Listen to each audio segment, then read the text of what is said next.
Okay, the structure in front of us is the astronomical viewing platform, and it was constructed in the mid-1970s.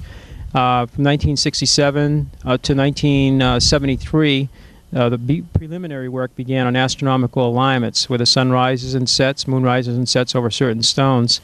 And by 1975, we had enough information that the astronomical center is right where the platform is standing today. So we built that platform to represent where there were two stone piles of rock we call cairns located there. And we have photographs going back to the 1930s. They were still there at that time.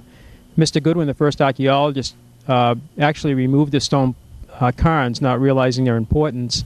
And as he removed them, he did find something interesting below them. There's a cutout in the bedrock, and the cutout is where what we call the sacrificial stone came from originally. So whoever built the site removed the stone from there and placed it where it's presently located.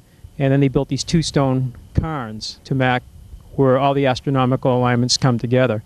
And the floor of the structure is about the height of the cairns originally. The white paint indicates where the table came from. That's kind of like the left side of the table and the back side. The other side, they must have just quarried it out of there. But the table's right over there. It's about 4.5 tons. You are here. Yes, we are. Okay, go ahead. Well, we're standing at the astronomical center of the site, and from here we can look out and see where all the alignments are for the sunrise, set, moonrise, and set, and star alignments. And they had a surveyor from 1973 to 1977 surveying the walls. It took a while because of money. It took a while for the guy to actually come up here and do all the work. And they sent all this data down to the Harvard-Smithsonian Center for Astrophysics in Cambridge, Mass. And the results was that the alignments work about 1800 BC, plus or minus a couple centuries, but they don't quite work today. It's due to the Earth's tilt. There's actually a tilt of the Earth. The obliquity is 23 degrees, 27 minutes, the tilt today. Mm-hmm. Back then it was tilted a little bit more, about 40 minutes of arc. Mm-hmm. The Earth actually goes up and down over 41,000 years, a cycle. It also precesses over 26,000 years, a precession of the equinoxes is what they call it. Right.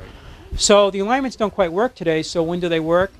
That was the results, about 1800 BC, which is very close to our 2000 BC radiocarbon dating, the oldest one, which is it was really exciting. It was supported that date. They each supported each other actually, and that was over 35 years ago. And we have been doing more work on the site since then. One of the things the Harvard-Smithsonian Center said that we knew of one star alignment with Polaris. And 4,000 years ago was a star called Thuban, again due to the precession of the Earth's axis. They said you had 24 star alignments here, which surprised us. We didn't realize that. So we have to do more research on that to find out what. We may have helical star rises. They do have that at some of the sites, like some of the Indian medicine wheels in Wyoming and some other ancient sites around the world. And that would be like with the star Sirius or Rigel or Aldebaran. And the very bright stars, what happens in the morning, a star will come up on a certain day of the year, and then the sun comes up right behind it, and it occults it. The sun is so bright you lose the star an instant later. The next day, the sun comes up before the star, and you don't see it. It's only like that one day. And these are forecasters, and the Indian medicine wheel out in Wyoming actually forecast seasons. Because it's winter up there almost year-round. It's 11,000 feet in elevation. They have snow there in June. But the Native Americans set up these gigantic, it looks like a wagon wheel. Mm-hmm. And they have a summer solstice, and then they have these 3 star alignments. And then they have 28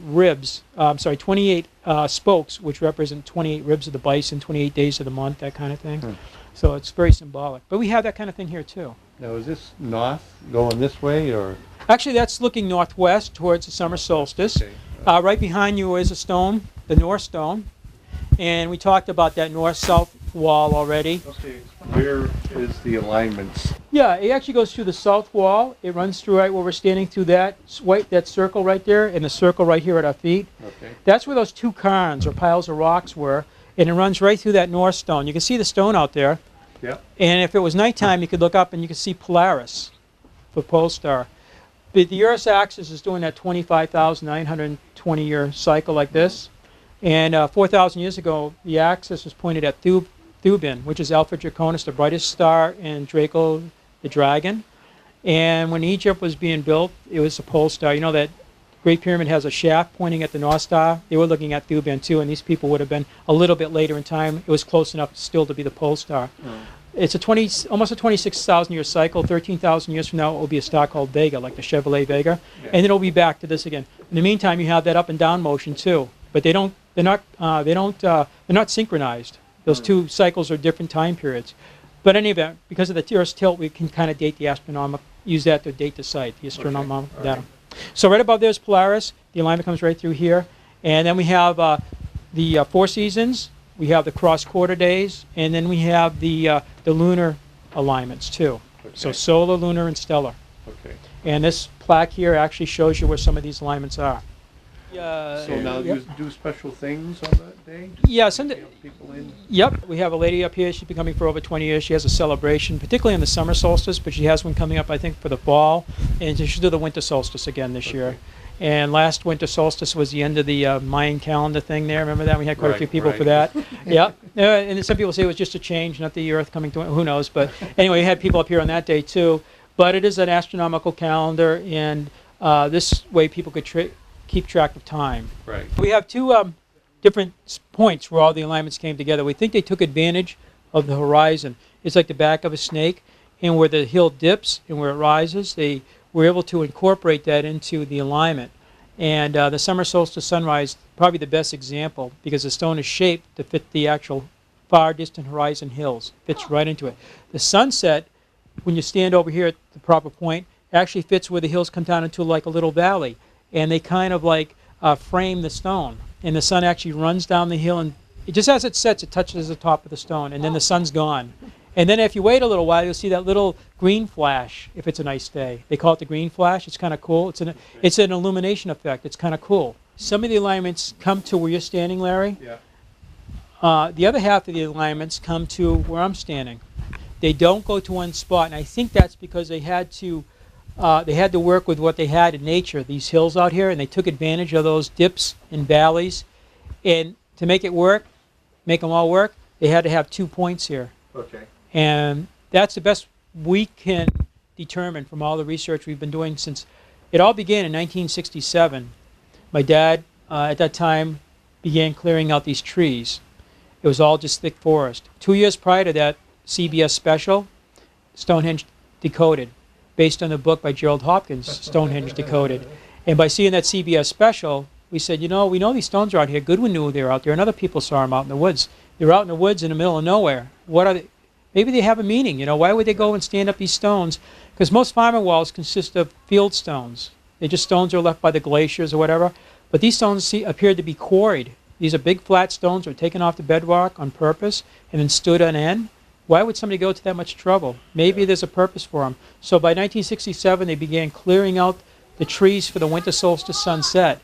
And it took 3 years, to 1970, till the weather cooperated.